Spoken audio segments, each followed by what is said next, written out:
Alright, so we're going to be talking today about why Battlefield 4 Milsim kind of sucks right now. It's sucked for many years now, in my opinion. And obviously this entire episode is going to be my opinion. But really, I think it kind of sucks for 5 main reasons currently, and I'm going to list those off right now. 1 is lack of military knowledge amongst the community of Battlefield 4 Milsim players. 2, delusion of how to verify kit between the majority of Battlefield 4 Milsim players. 3, gameplay settings and understanding what is realistic and what is not. 4, the false sense of power that Milsim leaders tend to have.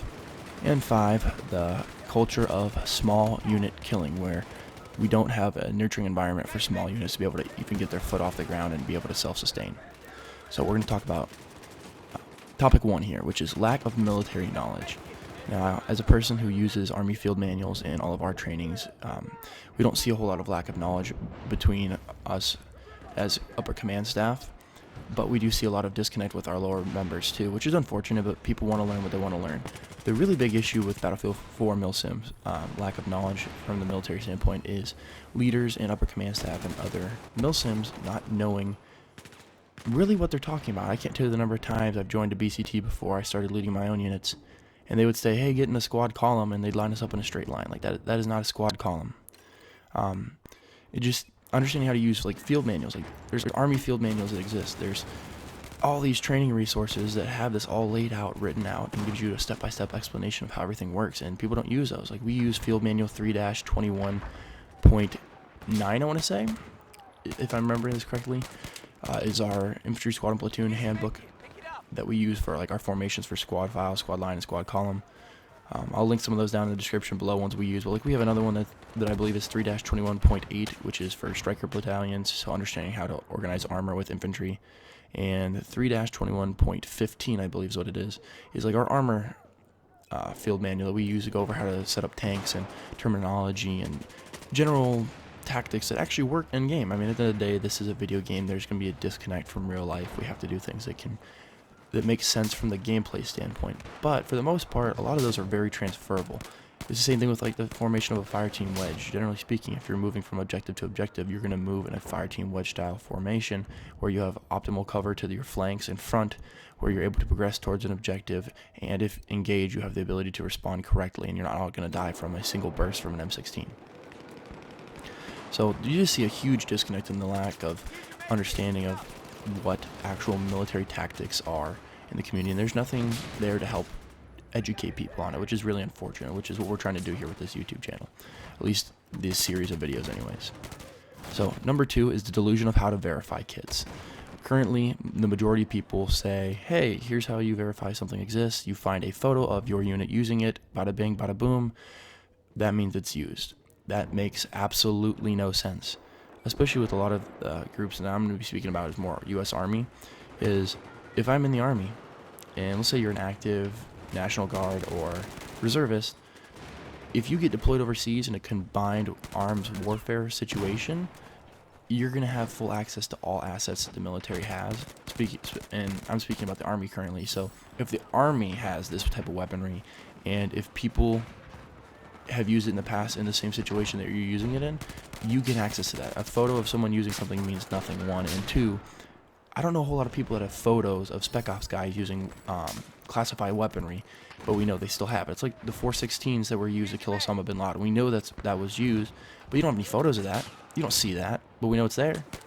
So this idea that you need a photo of something to prove that it exists doesn't make any sense. I mean, you should be using legitimate .gov and .mil documents, or even .orgs where they're collected by an outside third party that uses .mil and .gov sources that says, hey, these are the weapons used by the military, here's how they're used, here's application settings, here's the rank you need to have to use this, here's the training you need to have to use this, here's the reasonable amount of that weapon or rest of that kit that is used for that person or that unit size. Like, if you have 10 guys, you can't say, oh, all these guys have DMR certification. Like, that just doesn't make sense. That's not going to that's not going to happen.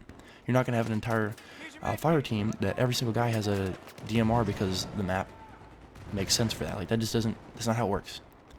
We went up against the guys that had a bunch of people using FLIRs and XM25s, and I'm like, these XM25s, which they were trying to use to represent a Korean version of it, I mean, those are $10,000 pieces of equipment with experimental targeting and experimental grenade and projectiles. Like, people don't realize that guns, for the most part, cost several thousands of dollars, and unless you're the United States military, where you're spending on average about $25,000 for the person's kit, you're not just going to have someone kitted out with experimental thermal optics on a super expensive gun that's already $2,000 as is, normally speaking, with full kit of ballistic projectiles, like your plate carriers and all that stuff that's, I mean, this is all super expensive for a Korean army that their average private carries that. No, that's not how this works.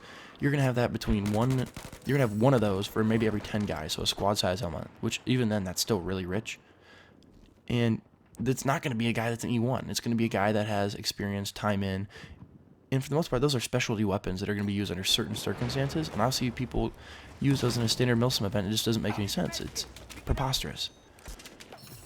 So now we're going to move on to topic 3, which is gameplay settings. So again, on the sense of realism, which we were talking about in topic 2, which is the delusion of how to verify kit, people seem to forget that a one-shot, one-kill server makes no sense. If I shoot you in the foot with an M9, you're not going to die. But yet, that's how we play. It's, again, preposterous. I mean, we have guys that we're simulating people in the military that are wearing ballistic plate carriers. I'm going to assume they're level 3 plus plates. I'd have to look into them more, but let's say they're level 3 plus plates, which is what they probably are, because those are designed to defeat the bullets that our guys shoot themselves, which is an it's, I'm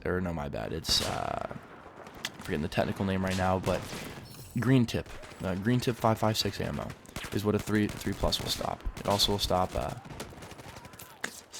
trying to think here, yeah, no, it's just green tip. Those 3 pluses are going to stop green tips. So you have stuff, let's say they're carrying level 2 plates even. A level 2 plate will stop a 308 round. It'll stop a 7.62 x 39 round. A level 3, oh no, that's level 3. Level 3 plate will stop a 308 round. 7.62 x 39 round, which 308 is a 7.62 x 51 for those who aren't aware. And the 3 pluses are going to stop your green tips, which is your 5.56 x 45 NATO with a steel core. So the actual military is going to use black tips, which is a little different, but even then, they make level 4 armor, which stops those. I have a set of level 4 plates that'll stop 30-06 or 7.62 by, I want to say it's 64 and 300 Win Mag. Those are all 3 comparable rounds in black tips. So, I mean, these are bullets that can essentially shoot through an aluminum heading on an engine block. Like, you take out an engine with one of these guns, yet they have plates that'll stop 6 of them. I mean, I have plates that'll stop 6 of them. I mean, I'll have 6 broken ribs in theory, but I'll still be alive. And we play on a game mode where if you get a shot with a pistol in the chest, you just die. Like, that's preposterous. Now, obviously, there isn't that level of realism and depth with Battlefield 4's actual game engine itself, where it can detect where you got shot and displays how much damage based on where you got shot, what the caliber was, and all that, because that, from a balancing standpoint, is insanely difficult and just doesn't make a whole lot of sense for a game that's multiplayer-esque like it is. It's not a built mil-spec game. I mean, it just doesn't make sense. But that being said, we can do a more realistic situation where hardcore is obviously too much buffering still. You can still take way too many bullets before you go down. But something that's a 2-shot with a 5.56 or a 1-shot with a 308, I mean, that makes logical sense. And let's pretend like we're not wearing body armor then at that point. So you're going to get greater ballistics out of a 308 than you would a 5.56. It's a bigger, slower round. It's going to hit harder than the 5.56, which is much faster, much smaller round. So it'll make it a 2-shot kill because you're not going to see as much fragmentation like that of a 308 or just general stopping power when it crushes organs as it hits. So let's try to make a gameplay setting that is more accurate to what's going on. Not a 9mm at 300 yards kills you because it hits you in the toe. Like, that just doesn't make any sense at all. That is something that needs to be brought up and changed ASAP. But it won't, unfortunately.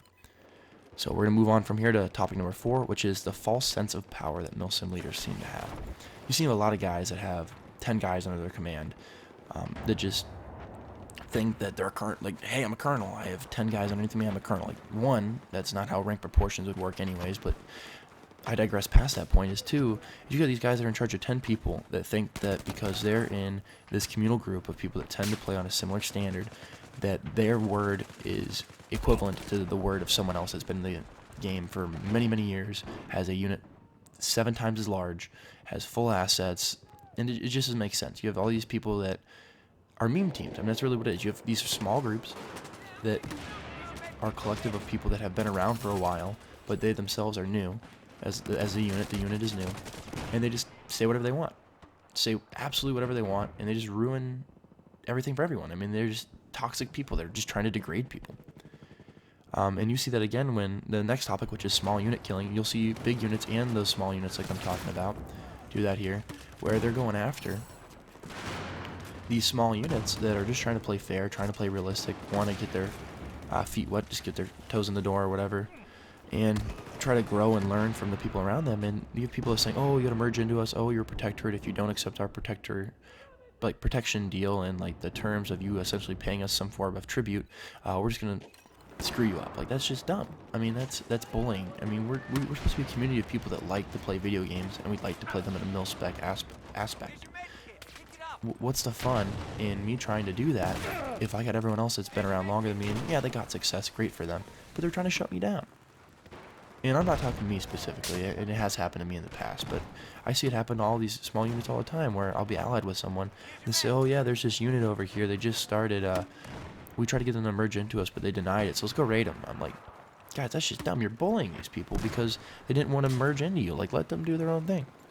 And we just don't see a whole lot of this community building aspect in Battlefield 4 anymore, and it's really sad, and it's something I want to see more of, unfortunately. So yeah, those are the main 5 topics of why I believe Battlefield 4 Milsims suck right now, which is lack of military knowledge. Number 2 is delusion of how to verify kit. 3 is gameplay settings. 4 is false sense of power, and 5 is small unit killing. It's just something that I feel needs to change. If we could do that, I think the community would be, as a whole, way better. We'd see it be more competitive, and especially the game mode thing. I mean, oof, that would make a whole new aspect of how to play the game. I mean, it matters more on shot placement. If you get an upper body shot, I'm pretty sure that registers slightly more damage than getting shot in the leg in Battlefield 4. So if you could figure out that perfect sweet spot between those two, so that it would register that as a one-shot kill compared to getting shot in the leg, I mean, that'd be great. I mean, imagine how cool that would be. I'm seeing things with like shooting a 9mm pistol. Like, if you got shot at a distance, you know what you got shot with because it wouldn't kill you right away. So hopefully there's things we can get implemented. Hopefully we can get enough community pushback to help that become the new standard, or at least experiment with it. So, well, I hope everyone learned something today about the state of the community currently, and I know a lot of other people express the same opinion I have. So hopefully this is something you guys can gravitate to and say, yeah, this is exactly how I feel, and hopefully we can work together to make it a better place. So I'll catch you guys next time.